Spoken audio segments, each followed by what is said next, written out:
I'm Jen Taylor Skinner, and this is the Electorette. On this episode, I have a conversation with Dr. Nicole Bedera, author of the newly released book, On the Wrong Side: How Universities Protect Perpetrators and Betray Survivors of Sexual Violence. This book is a must-read, and Dr. Bedera unpacks Title IX and uncovers what survivors have to endure when they seek redress following sexual assault or harassment on college campuses. But what I really wanted to talk to Dr. Bedera about was a thread that she wrote recently on social media.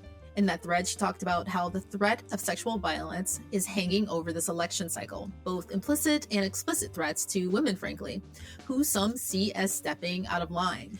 And when you listen to the episode, you'll hear the examples that Dr. Bedera cites, and also what inspired her to write the thread in the first place.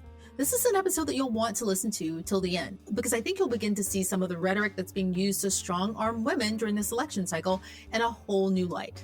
So without further ado, please enjoy my conversation with Dr. Nicole Bedera. Dr. Nicole Bedera, welcome. Thank you. I'm so excited to be here. I am excited that you're here. It's virtually lovely to meet you. We follow each other on the platform formerly known as Twitter. and generally it's primarily a dumpster fire these days, but there's some good moments on there, right? And I've been following your threads and I always like them and bookmark them. And you tweeted something, I think it was last week, I want to say, that just kind of stopped me in my tracks. And I thought, this is a conversation I want to really flesh out, and I want to have, a longer conversation about it. So I slid into your DMs and I asked you to come on, and I'm so excited that you could join me. Oh, I'm excited too. And how rare to have a moment like this on Twitter these days. It was really nice. Yeah, exactly. And, speaking of the thread, I want to get into the thread. So you started the thread with something like, given Trump's rhetoric on the campaign trail, I'm going to write a thread that I've been thinking about for a long time. Those are your words, not mine. You were thinking about this thread for a long time, and it prompted you to write this thread. And I'm curious as to what did he say specifically on the campaign trail that week that prompted you to start this thread? Because he says a lot of stuff, right? He says a lot of stuff. And I think it's strange because we had a kind of a quiet moment from Trump. There was a period of time where we didn't really see him on the campaign trail. And for a moment I thought, well, maybe it's because he knows that when he speaks in public, it can be a bit of an issue for him. And so he's going to let JD Vance sort of sink the ship, which I was just hoping was the campaign strategy to save his ego. Yeah. But now he's back, and now he's been saying so many things. And the one I was thinking about, there were a couple that came up. And one of them was his rhetoric that he actually started his 2016 campaign with, about how women need to vote for him or else they won't be protected from, I don't remember his specific language and I probably wouldn't want to repeat it, but specifically from the sort of out there stranger danger, men of color and immigrants in particular are perpetrators of sexual violence. And if you don't vote for me, you won't be protected. You might experience violence yourself. And then the other thing he was talking about was his reaction to Taylor Swift endorsing Kamala Harris. And that led to a lot of these implicit threats of violence, of this sort of white women, this is what you get when you don't stay in line with the patriarchy and with white supremacy. Bad things are going to happen to you. And they keep it really vague, right? They keep it as it's this out there threat. We're not going to explicitly tell you what the plan is, but we know what they're talking about. They're talking about sexual violence. Right. And I'm so glad you mentioned those two specific things. So on the campaign trail for this election cycle, he has, I don't want to say alluded to, because he's not really alluding to it. It's an implicit threat, but the threat is real. It's there. So when he says that, and he's using this in relation to immigrants, right? And he did this in 2016. I think he said something to the effect of, not quoting him here, but he said something to the effect of like, Mexicans are all rapists, right? And everyone was up in arms when he said it the first time. But I think that was around the time where he admitted to sexual assault himself on the Access Hollywood tape. So, that wasn't necessarily, surprising. But then I'm glad you mentioned the Taylor Swift example, because, that's also, even though he didn't say it explicitly or implicitly, saying I hate Taylor Swift, he has to know the consequences of saying something like that to a young woman online, given his audience, given his background. So I'm glad you mentioned those two examples. Yeah. We've always had this tension with Trump which isn't really attention. One of the things I say a lot is that whenever a politician speaks in contradictions, they're not contradicting themselves. They're saying the rules are different for different people. They're talking about power. And something we've seen with Trump a lot is he does this whole we need to protect white women, specifically from men of color. And then he also turns around and talks a lot about the need for due process and college sexual assault proceedings and things like that. And you can't really hold these things at once if you're taking the language at face value. But if you recognize that what he's pushing for is impunity for white men to commit violence against women and nobody else to have that right to commit specifically violence against white women, because that's really all he's thinking about here, then the contradiction isn't really a contradiction, right? It's just this is the way he sees the world, and this is the system he's setting up where white women are only intended to be victims for a single audience, or a single perpetrator rather, and that single perpetrator is the white men who, quote unquote, if we think historically, own them as property, as husbands, as fathers, as family members, and that's who should get that sexual access to white women. And it's all been there throughout the entirety of his time on the campaign trail from 2016 to now. This is how he talks about sexual violence. One set of rules for one group, a different set of rules for another group. Right. And he absolutely knows what he's doing. If you think about, the Central Park 5, right?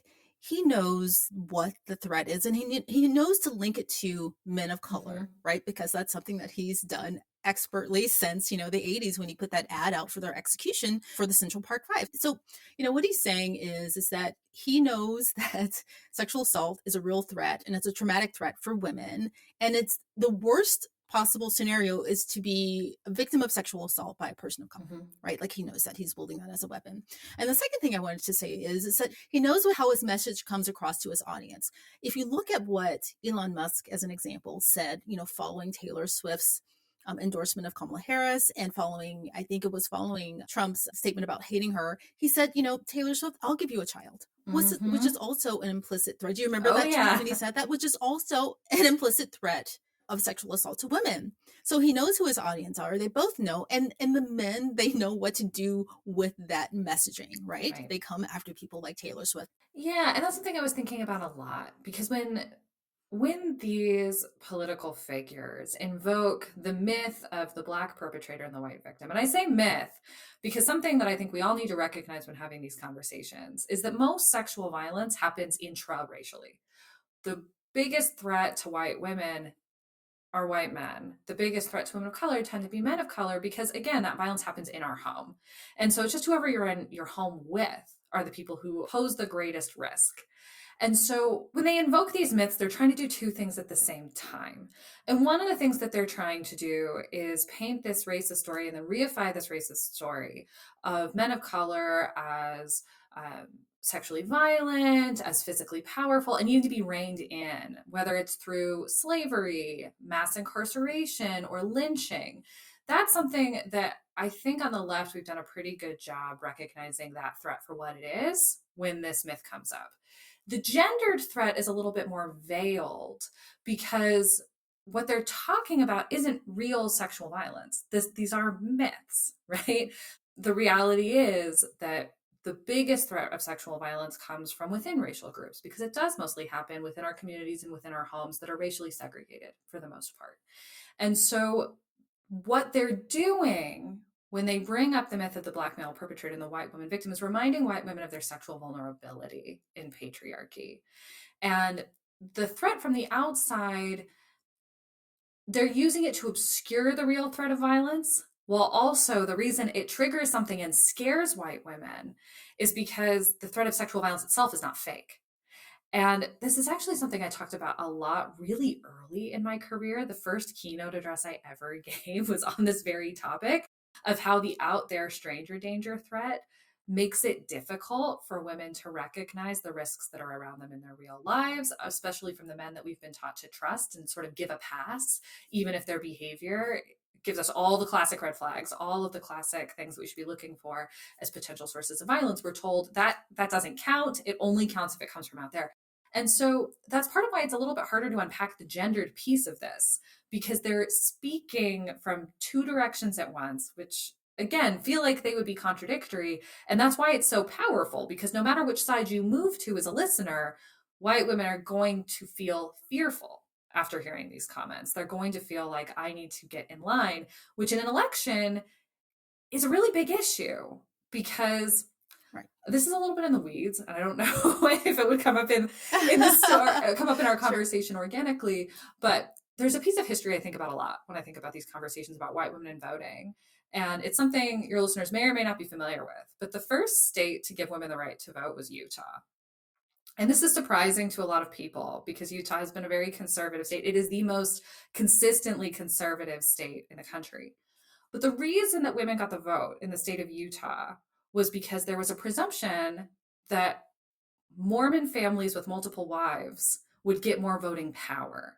There was a presumption that white women would vote however their husbands told them to vote.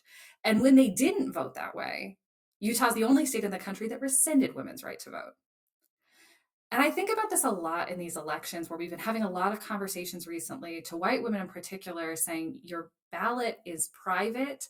Here's how to make sure it's private. Here's how to be sure, I think about states. I used to live in a state where all ballots were done through the mail, which was wonderful in so many ways. It's so convenient, Yeah. but only if you have a safe place to vote at home. Otherwise, Utah is one of the states that does that as well, which we might think of as kind of, that's weird. That's confusing. Why would we expect that when we think of conservative states as being opposed to mail-in voting? Why is that the norm in Utah? And a part of it is that exertion of control over white women's voting patterns. And so keeping white women in a place of fear and anxiety over what will the white men in my life say? What will they do? And will they be sort of this mythological protector, which that too is not really real? Or will they become a threat of violence? It's right underneath this rhetoric. It's something that people are thinking about when they're saying, what happens if my husband or my father finds out that I voted differently than they thought I should? Yeah, yeah. Well, so much to unpack. There are so many important messages there that I want to go through one by one, right? But I want to start at the beginning because this is something that I've tried to explain to people, and I probably do it poorly. And since this is your area of expertise, you can maybe help me with this. But this is really about control, Yeah. right? Sexual assault and rape is not about sex. It's about exerting control and power, right? And first of all, am I right about Yes. that? And can you explain why and how it's a means of control? Yeah, sexual violence is about asserting control. At its core, the reason why sexual violence is traumatic is not because it causes physical injury. Most of the time, sexual assault does not cause physical injury. The reason why it's traumatic is because the loss of autonomy over your own body is inherently traumatizing. And so that's what sexual violence is really about. It's not about sex or sexual gratification. It's about that power dynamic. And there's so many different directions I want to take this in. Take it in all directions. In this context of the family, right? When we're thinking about violence that's happening within the home, sexual violence is usually one of many different tactics used to exert control over victims in intimate partner violence. And so sexual violence, it's not just about control in the moment. Sometimes it is, a lot of the cases we talk about with, date rape or, other types of sexual violence among acquaintances who don't know each other very well. It can be just for the moment. It can be to feel powerful in the moment for the perpetrator. But more commonly, sexual violence is happening among people who, again, live together. They have a lot of interactions with each other on a regular basis. And that fear and control that can be gained through the trauma of sexual violence is useful in things like, how are you going to treat me when we're in public? How are you going to make decisions about our finances? How are you going to parent our children? Those are the types of things that sexual violence can lead women and victims to just be a little bit more careful and a little bit more submissive. That's what perpetrators are trying to get, is that threat of, I will hurt you again in that other way. And so always keep it in the back of your mind. You can't make me too angry.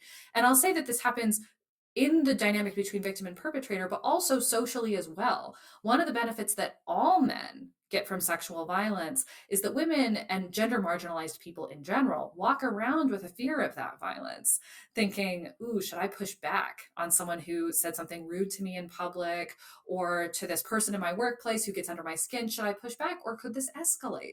That fear is always beneath the surface. And so when it's about power and control, we're talking about it in the interactions between victim and perpetrator, but also more broadly, this fear of what could happen and will people join ranks? a really common dynamic in sexual violence is that the perpetrators band together to protect each other, and that it is very hard for victims to get help.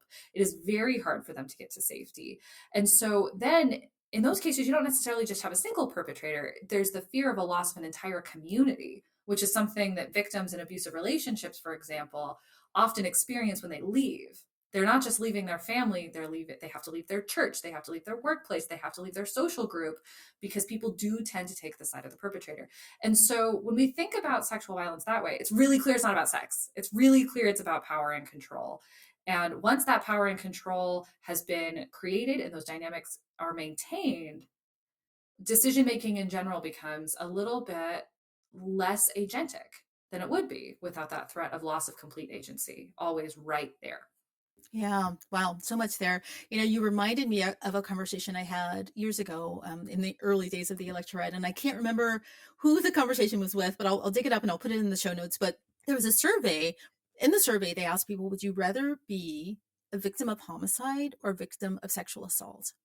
And most women chose homicide. They'd rather die than be a victim of sexual assault. And that's how deep the trauma and the fear is around sexual assault for people, for women. Mm-hmm. Right. And, I don't think in my lifetime, any election cycle in my lifetime, where I felt that kind of aura of the threat of sexual assault kind of hanging in the air around an election, right?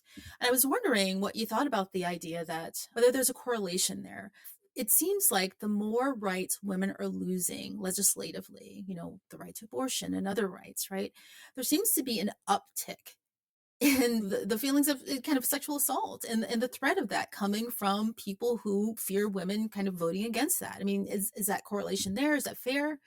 I think that we do know that sexual violence rates tend to go up when women lose agency and they lose power, right? And so things like losing reproductive freedom, that's going to be connected to increases in rates of sexual violence. And I'd have to look at the data to see if we're starting to see it yet, but I would be shocked if 5 years from now we didn't see anything, because that's sort of the point of removing reproductive options.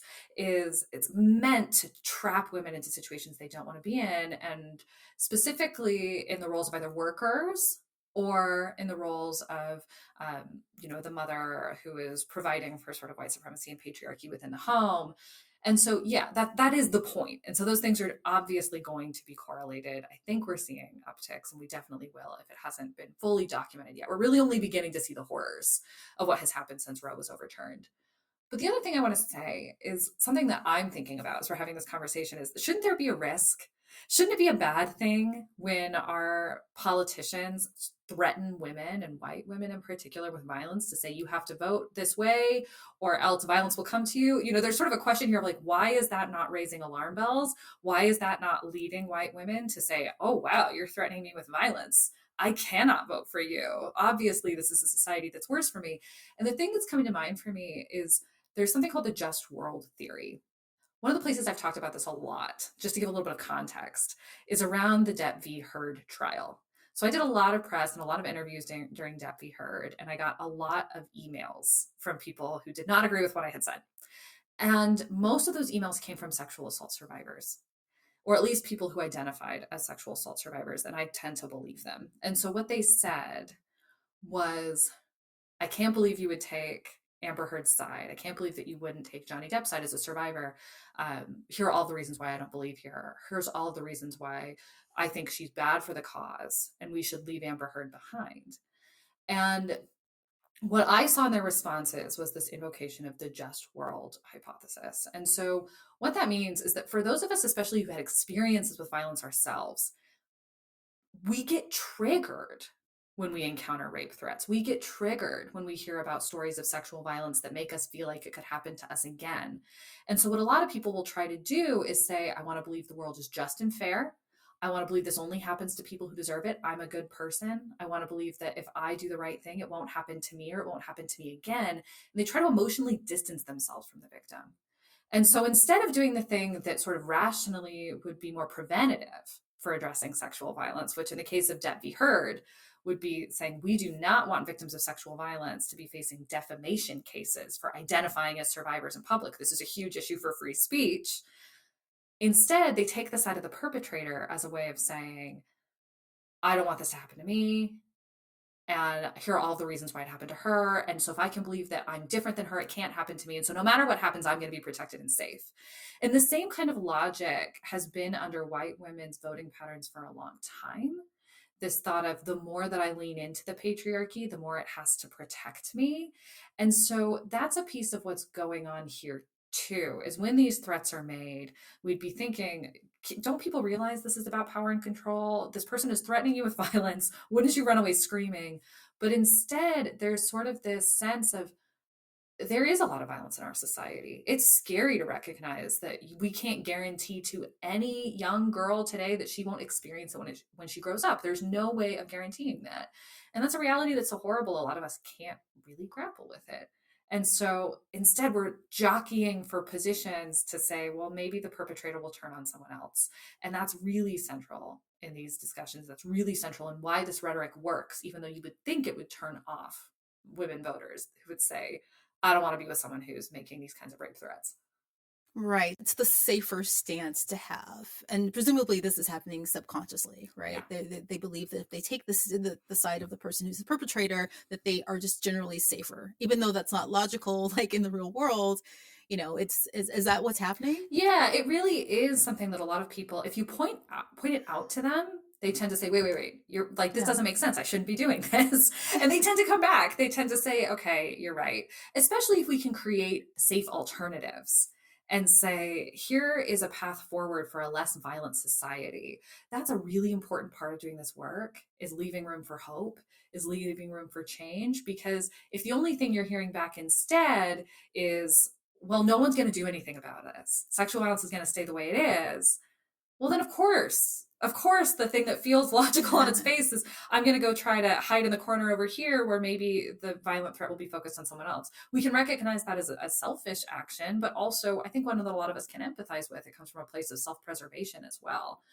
But that's something that I think needs to be really central in electoral politics on the left, is the way you respond to this kind of rhetoric from the right. We've had this tendency to repeat it and say, all right, like, all right, women, do what's best for you. Listen to how he's threatening you, which is actually the same thing.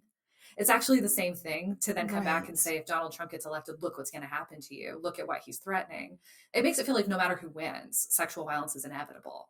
So the thing we need to be doing instead is to say, if you vote on the left, then we're going to take care of you. We're going to make sure that you're getting additional rights and more power and control over your own life, that you're not going to be stuck in this double bind. I've been impressed with the Harris campaign for talking about abortion and reproductive freedom in the way that they are, and talking about the importance of that agency. And I think there's a chance it'll work, because it's a really different way of handling it than, Joe Biden, who was hesitant to really stand in women's rights to be able to make decisions for ourselves. And also different than even, cases like Bernie Sanders' campaign, where he said, it's a hot button issue. There are a lot of people who don't care about abortion, or a lot of people who oppose it. So let's just quietly, we support you, but publicly we don't. That is not going to give, we think about these white women swing state voters, that's not going to give them the assurance that they need, that there is a way forward where they don't have to protect themselves through patriarchy. We really do need to be imagining in a much bigger way to get past these psychological blocks around, ooh, I'm really nervous about when the violence comes to me. And it sounds like violence is going to be here no matter what. Yeah, yeah.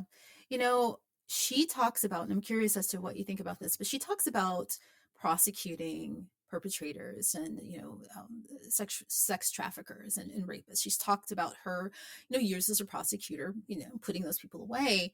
And one of the things that she often repeats when she talks about this is that she always asks the survivor, are you okay, right?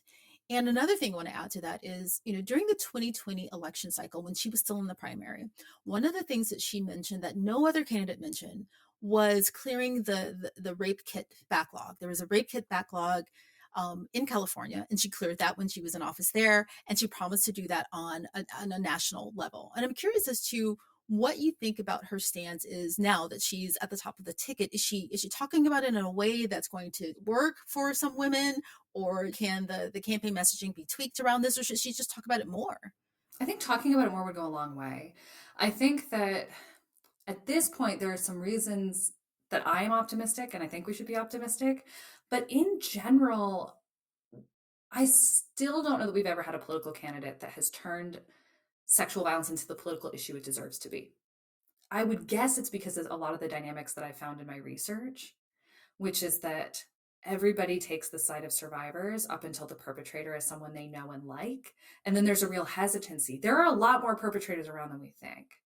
And that's just one of the realities. There's a concern that, perpetrators are powerful. It takes power and privilege to be able to perpetrate a sexual assault, especially to avoid consequences for that sexual assault.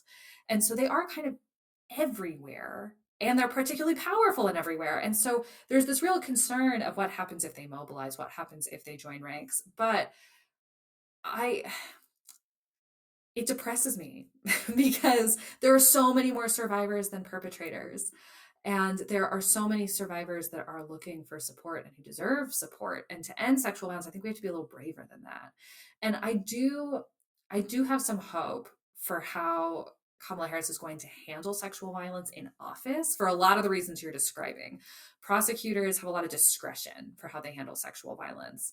And I used to be a victim advocate, and there's things you kind of look to for which prosecutors, is this the one you want to sign for your case or not? There's sort of levels of difference between maybe the system as a whole is broken, but some people working inside of it can give you personally a much better outcome than you would get otherwise. And she has there are a lot of good signs there. Things like you're talking about caring about the rape kit backlog, things like checking on victims. I have spoken to victims who have met her when she was a prosecutor and who she prosecuted on their cases. And the story of she starts with, "Are you okay?" That's true. People said that they felt like humans and not just evidence, which is a hard thing for a prosecutor to do when the system treats the victim as evidence. I hope it's going to move in the right direction. And I do think that a lot of what she's saying around abortion and centering the cases of child sexual abuse so often get pushed to the side in our national debates about abortion. We like to talk about adults. And I think that's because for a long time we ceded the ground to conservatives. The conservatives were really making it sound like any child who got pregnant was a failure because the parents didn't raise them right, because they're making bad decisions. Children shouldn't be having sex anyway. Isn't this proof we can't allow children to make their own sexual decisions? But the reality is the reason so many children need abortions is because of child sexual abuse in the home. And so to see that in a campaign ad is no small thing. It's actually a huge deal. And it reverses a lot of our scripts around teenagers and younger children as well, but teenagers in particular, around why do teenagers need access to abortion without parental consent, which is something that for most of my life has just been taken for granted, that you would need parental consent in a lot of states for a teenager to be able to access abortion services. So I do think there are a lot of steps in the right direction. I do think it would be powerful if there were more. And I also, while saying that, just want to give the Harris campaign a little bit of credit here and say that being a candidate that you didn't expect to be makes it difficult to flesh out all the policies that need to be fleshed out. And so there's a reason I'm a little bit more patient with the Harris campaign than I would be with others. Yeah. I mean, I can't remember any candidate in my lifetime talking about this at all. I mean, can you? No. No. I mean, it's I can't even imagine it. I'm trying to imagine anyone talking about it. I mean, they've all been men. That's one reason. The only candidates, the only candidates that have talked about sexual violence in the past have really talked about it in the way that Joe Biden did, which is from this sort of white male savior protector perspective of taking credit for a lot of the work that was done by women and women of color in particular on these issues, and that they were the political leader that pushed it over the finish line, and now they've made themselves the center of the story. And so there is something that I find kind of exciting about Kamala Harris not doing that, as weird as that sounds, to say that when she brings the conversation back to, I am going to ask victims if they're okay. That's the main thing I'm focused on, is making sure the victim is okay. There's a reason that that doesn't translate cleanly into an obvious policy of what to do, which is that victims all have different needs. And that these are issues that, even though each individual's victim needs are not that complex, and giving them what they need should be relatively simple, it is difficult to talk about these issues in a 20-second soundbite as if your solution is going to be the right solution for everybody. It doesn't really work that way. So I appreciate that. I appreciate that she's not trying to take more credit for things that other people did around her. Yeah, yeah. I want to go back to your thread for a minute because, again, that's why I wanted to talk to you. And there's so much good stuff there that I really want to unpack. But, you said something in the thread about the idea of this myth, the myth of the black male rapist, that it was not only racist, but it was sexist. And that you thought about this a lot when you were doing your research for your dissertation, research of Title IX for your dissertation, and presumably for your book. You have a forthcoming book. And the title is, I'm going to plug it here, On the Wrong Side, How Universities Protect Perpetrators and Betray Survivors of Sexual Violence, right? And I'm curious as to, let me just actually read the tweet first. Title IX investigators would bring up the myth as a myth, and they would use the legacy of white women's false allegations against Black men as a reason to disbelieve survivors of all races. And they would feel righteous and liberal while they were doing that. And I just thought that was so powerful. And I was just wondering if you could just unpack the sexism there. So I want to give a little bit of context for what a Title IX office is and where these comments are coming from. So Title IX offices, probably a lot of listeners already know, are the places on campus that address sexual violence complaints. But the part you might not know is the same people who work in Title IX offices also tend to staff the Title VII office, which is where race discrimination complaints are handled on campus. So one of the red flags for me in hearing school administrators bring up this myth, the way they would bring it up is they would say, if we take sexual violence seriously, we have to worry about the risk of false allegations. And we have to worry that there's going to be a racist impact on Black men. And that felt very strange to me coming from the investigators, that all they would have to do to make sure that wouldn't happen is make good decisions themselves. Is they would have to investigate cases with due process, which nobody is opposed to them doing. Everybody is okay with that. Everybody is advocating for that. And so it struck me as strange to say, wait, why? You are the very people on this campus who are tasked with addressing race discrimination. Aren't you the experts who are supposed to be capable of doing this well?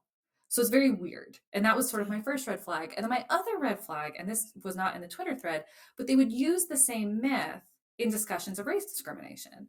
That when men of color would come forward with concerns about racism, they would say, well, you have to recognize that white women face a risk of sexual violence. And so when white women are feeling fearful, that comes from a legitimate place.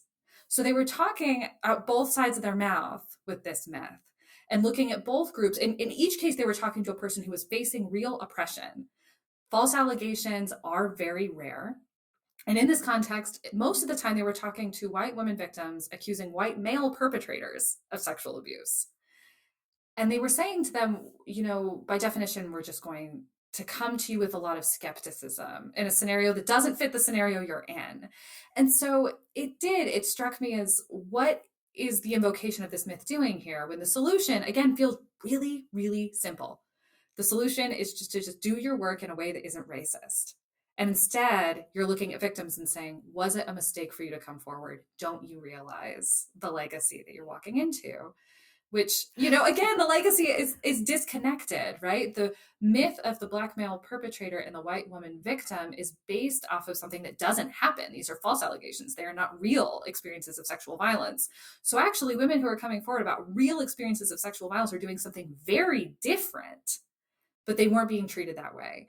And that was when I started thinking about, how is this myth being used to oppress both men of color and white women at the same time, while leaving women of color out of the conversation altogether. And that's something that I've been thinking about relatedly, and that I want to make really central here, is that this hesitancy from Title IX investigators to discipline Black men, their stated hesitancy, because we don't know that actually plays out in how they do their work, but they have the stated hesitancy of, I wouldn't want to be the investigator to hold a Black man accountable for sexual violence. That also felt off. It felt concerning, alarming. Off is not enough. It felt really concerning when most of the time, when there was a case involving a Black man in front of them, the victim was a Black woman who experienced real violence and needed support. And so the idea of any time a Black man is held accountable for sexual violence as a failure doesn't feel right either. When you center Black women, it's really obvious why it's not right. Right. Well, that's so nuanced and complex, and it's very gaslighty, honestly.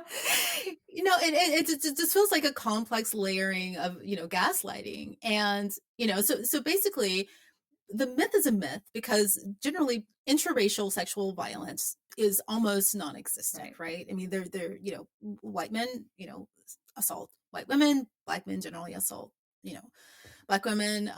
That's generally how it goes statistically, right? So to invoke that myth, someone who's a black man who's been accused of sexual assault against a black woman doesn't really work because that's not what the myth is based on. Right. That's the myth is based on black men on, assaulting white women, and the same goes for white women, right? The perpetrators are generally white men, so the myth doesn't work there either. So they're using this kind of, I get what you're saying. It's sort of maddening. It's really complicated to unpack, and I can understand why, victim coming forward or survivor coming forward, being faced with this, not being able to unpack what's happening there and feeling, unheard and dismissed and guilty and maybe violated all over again. And guilty. A lot of the victims who came forward, they would originally think I'm doing, again, a little context is helpful. I did this research in 2018. And so this was a year after Me Too went viral. At this point, we're over a decade into Tarana Burke's work on Me Too.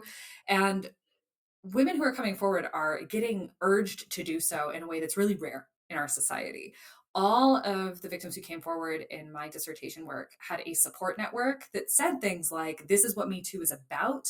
You are doing something brave. You are doing something protective. You are doing something wonderful for your community. So they come in feeling kind of empowered and feeling like, yes, we are finally going to stop sexual violence. We are the generation that ends with us. And then they're immediately confronted with this idea of, did you know you're doing something bad? Did you know you're doing something immoral and hurtful to someone else by coming forward? And that would put the victims back on their heels, and they would say, wow, I didn't think I was doing something bad. What do you mean I'm doing something bad? And then they would be made to feel guilty. And again, the context, part of why this is so maddening is because the perpetrators here, I was at a predominantly white institution. The perpetrators were overwhelmingly white men. And so to be told you need to care about due process, you are not caring enough about civil rights. It's sort of off topic from what they were trying to do, which gets to the center of the way the Trump administration always had these contradictions, that the Trump administration really pushed this rhetoric of we need due process on our college campuses. But that's not what they mean. They mean impunity for rapes committed by white men. Because when it's immigrant men of color, Trump is very comfortable saying, they're mostly rapists and some of them I assume are good people, right? He's very comfortable saying that. And so that is sort of the tangle of misapplied and co-opted work that victims were running into, that they're doing the thing that so many of us do where they think, wow, well, I do support due process. I don't think false allegations are right. And yes, I know my allegation is real. But a lot of victims would then end up in the headspace of, well, I can empathize with how hard it would be to be falsely accused. And I don't want to be one of those people who's making a false allegation. And yes, I know I'm not, but how would they know? And it starts to feel really confusing and maddening. And while victims are having all of these thoughts go through their head, a school administrator is looking at them and saying, so what's your decision? Are you reporting or not?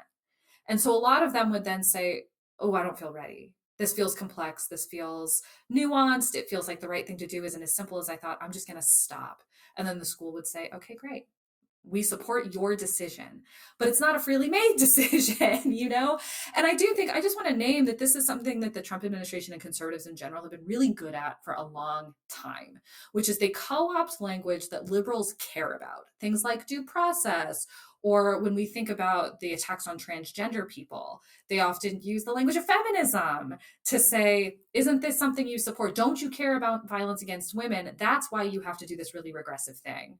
That if they just came to us and made the pitch for this really regressive, violent thing, we would all say, we don't support that. This is wrong. So they have to hide it in liberal language. And so I'm going to give you a couple of books that I think are useful to read on this topic for everybody. Yes. So one of them that may have come up before is Eduardo Bonilla Silva's Racism Without Racists, which really talks about how racism happens now through convincing us that it is actually liberal, it's fair. The language is often things like, I'm opposed to affirmative action because I want it to be fair. I want everybody to have a fair chance when they apply, which we know affirmative action is the fair thing. And so it's that co-optation of liberatory language. And then the other book that comes to mind is Jennifer Gomez's The Cultural Betrayal of Black Women and Girls, which talks about how if we only conceptualize of Black men as falsely accused, we're ignoring the experiences of violence of Black women. There's no room for them in this myth. And that part of that is the functioning of white supremacy, that part of why when this violence is ignored, it's so harmful, is because there's really nowhere else to turn, because so many of these white supremacist organizations are unsafe for women of color. And so when you encounter this kind of rhetoric in one of the places that is supposed to be a safe haven, it's actually more traumatic. We see that it's more traumatic than if you hadn't encountered it at all, or if you'd been told, you know what, I'm not going to speak for her, read the book, but that it's more traumatic. It's more traumatic because there are so few safe havens. When you're in a place that's tasked with gender equity or racial equity, as our campus Title VII and Title IX offices are, when that's where it comes from, it hurts a certain kind of way, a deeper kind of way, because this is the institution that was tasked with keeping you safe.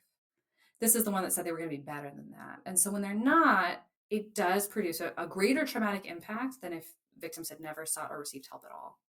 Yeah, yeah. Again, just so much to unpack there. One of the things that you mentioned about, guilt being a part of this, they guilt women who come into the Title IX office, right? Bringing this back around to electoral politics, this is something that Trump himself has used, right? He's very good at casting the perpetrator as being, a Black person or, an immigrant. But when it comes to himself, someone who has been found liable for sexual abuse. There are a number of allegations. It's come from his own mouth in the Access Hollywood tape.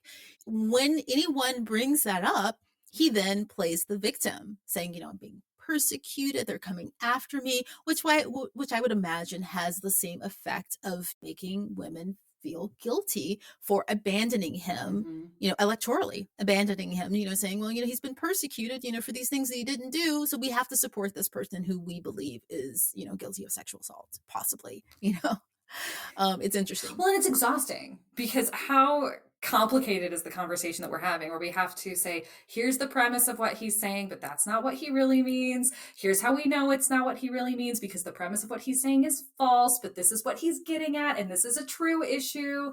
And so it requires this degree of knowledge to see through it that is really difficult to attain in our society as it stands. And this is why conservatives are attacking things like DEI initiatives, and they're trying to ban certain books from schools, because that's where we get the knowledge to be able to see what Trump is saying is not what he means. What conservatives are claiming they're doing for us is not what they're doing. They're doing something much more oppressive, something much more violent, and they're hiding it in this liberal language, and they're making us feel guilty. There's this fantastic philosopher who I believe has been on the show, Kate Mann, who talks about this a lot in her work. But when she love Kate Mann. Kate Mann is amazing. I cite her work a lot in my book. And when she talks about her concept of empathy, which for anybody who, let's say this is your first episode, you haven't heard, go listen to the Kate Mann episode. I'm sure it's fabulous. But it's this idea that we give men excessive empathy, more empathy than they deserve, and at the expense of women. And one of the great pieces of scholarship she's put out since coining that term is about how it feels when you refuse to give men empathy, and it makes you feel guilty.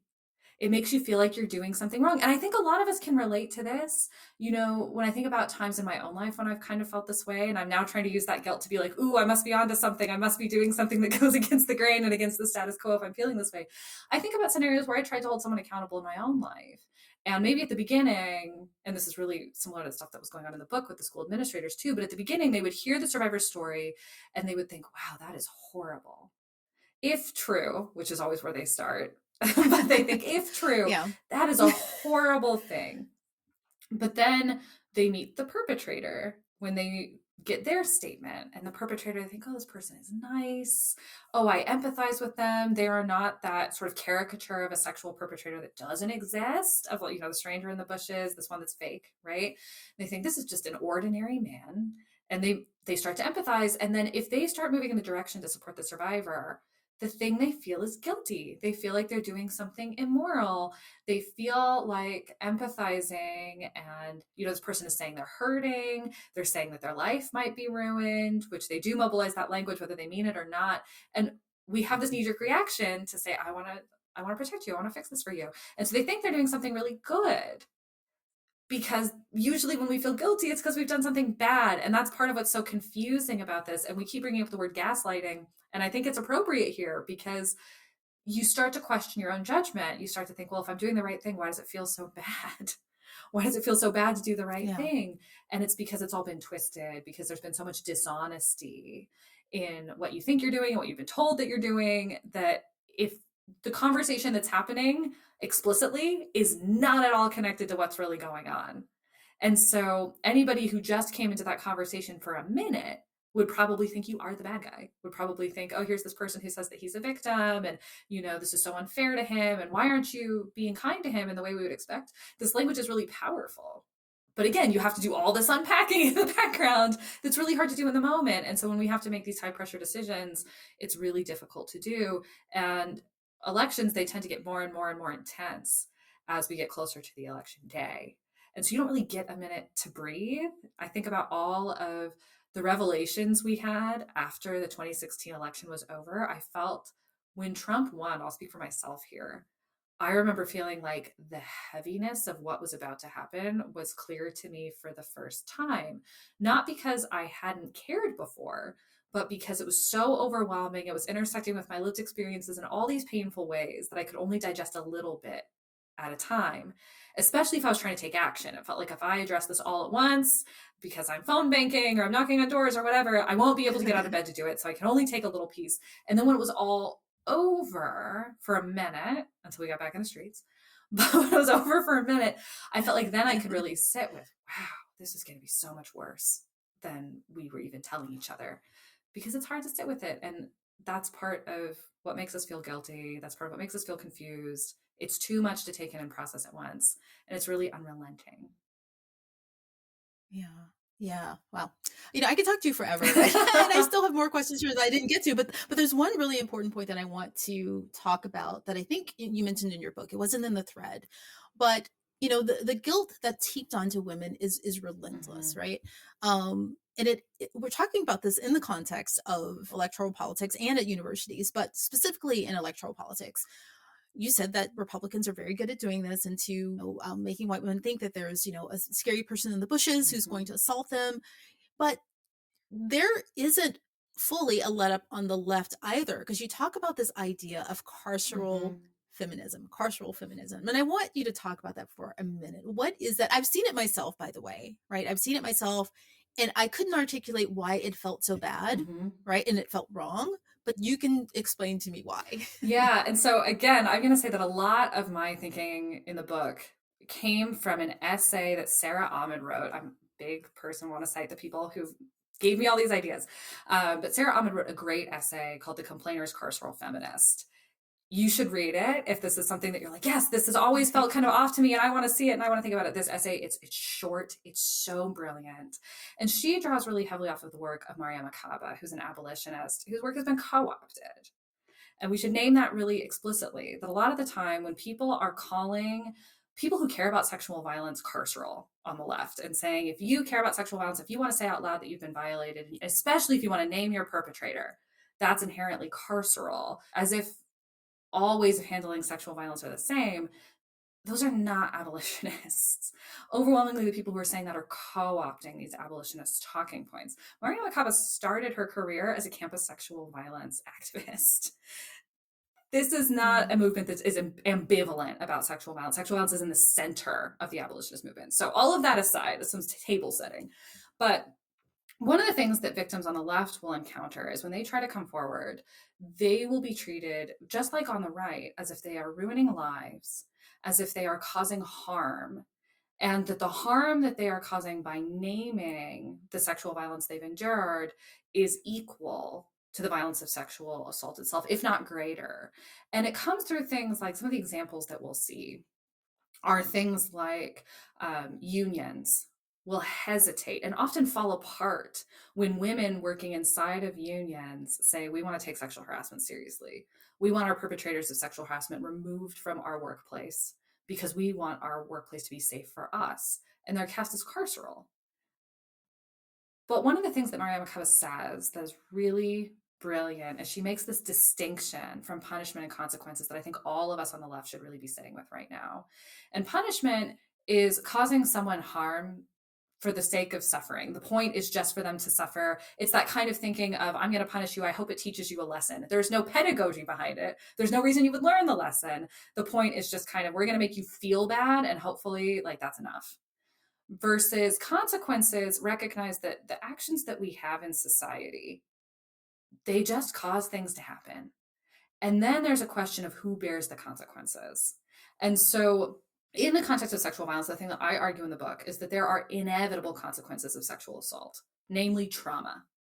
And one of the ways that victims experience trauma is if they are ever forced to share space with that perpetrator again, it will intensify their traumatic symptoms. They might tough through and do it, but it never comes without a cost.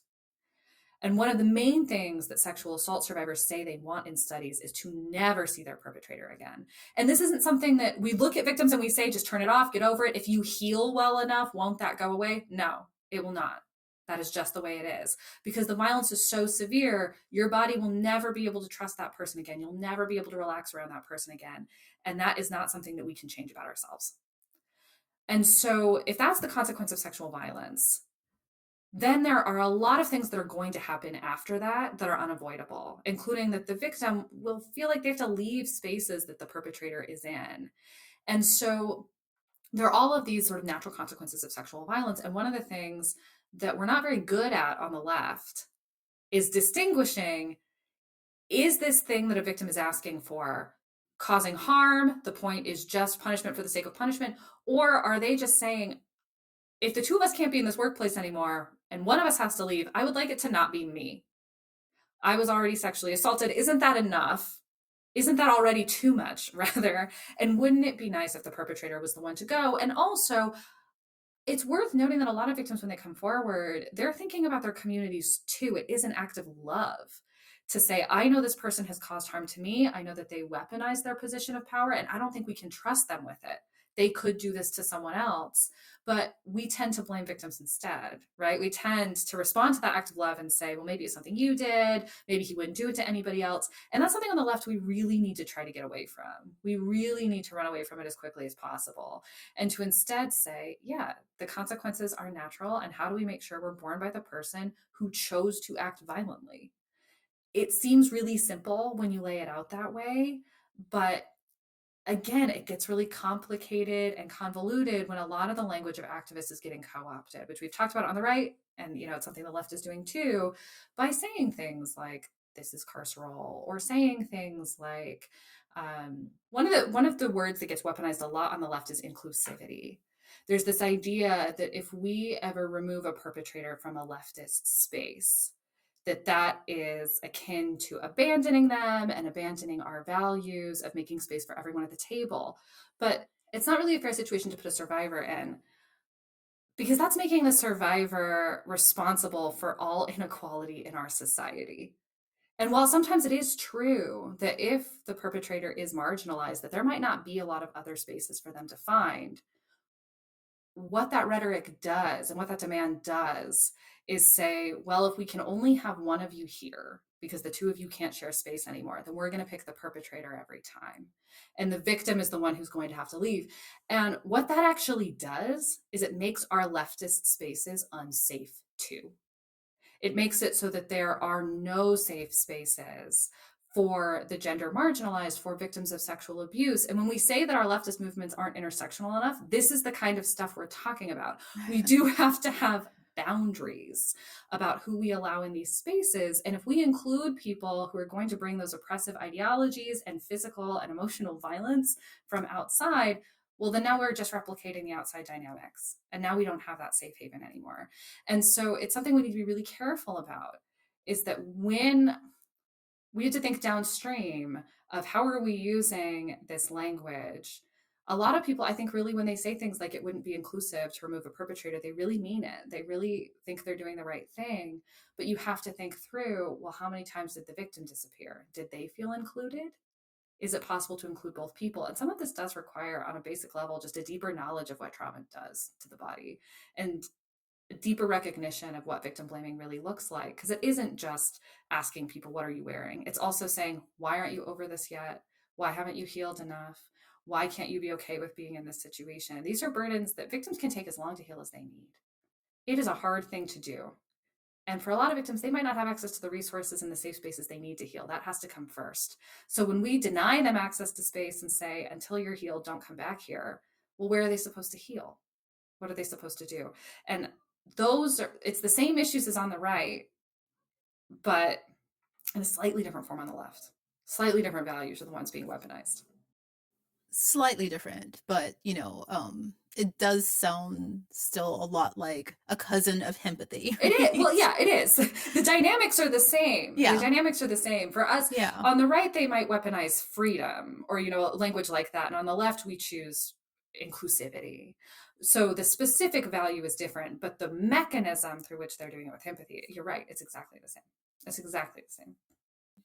One thing that you talk about in your book, which I appreciate a lot, and by the way, I wish I had this book, long time ago when I was in college, and I don't think I've talked about this, I don't think I've talked about this at all publicly, but when I was in college, I was sexually harassed by my professor, right? And one of the things that you talk about in the book is everything that survivors have to give up, that the perpetrators don't have to give up. And you talk about, one student who had to avoid certain classes. This person was from a powerful family, right? So she had to avoid certain buildings that this person's family's name was on the building, right? And, in my case, like I said, I wish I had this book when I was in college because I gave up a lot and my professor, the perpetrator, gave up nothing. I even gave up a full scholarship for my master's and doctorate because I just couldn't be in those same rooms and those same spaces anymore. And I think and for me, that changed the entire trajectory of my career and of my life. And when you look at the stories that you outline in your book, you could see, so I think one woman in your book actually changed majors or didn't choose the major that she actually really wanted. And it changes our entire lives when we don't take survivors seriously. And, we heap all of the guilt and all of the blame and all of the consequences onto survivors. And that in itself was probably the most helpful thing to read in your book.